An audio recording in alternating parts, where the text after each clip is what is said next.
Pag-usapan naman natin, ano ang 3 dahilan kung bakit hindi kayo gumagaling sa physical therapy nyo. So, sakto. Mayroon tumatawag. Baka ito nga yung isa sa mga dahilan. Hello, ma'am. Kamusta po kayo? Yes, Doc. Okay naman po kung hindi na nga masakit yung balikat ko eh.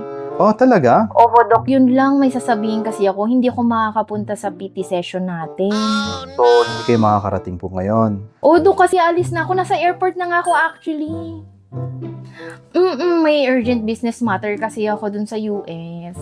So, kailan po kayo babalik, ma'am? Next year na po kasi ako babalik. Next year na? Matutuloy naman po ako eh. Basta alam nyo naman na lagi ako sa inyo pumupunta pag may pain.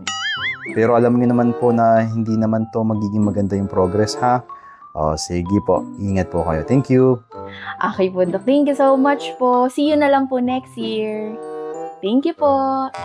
O yan, number 1 pa lang, meron na tayong example. So, don't ever miss your sessions or don't skip your session. So, always sundan yung mga advice ng mga doktor kung ano yung mga nararapat para sa'yo.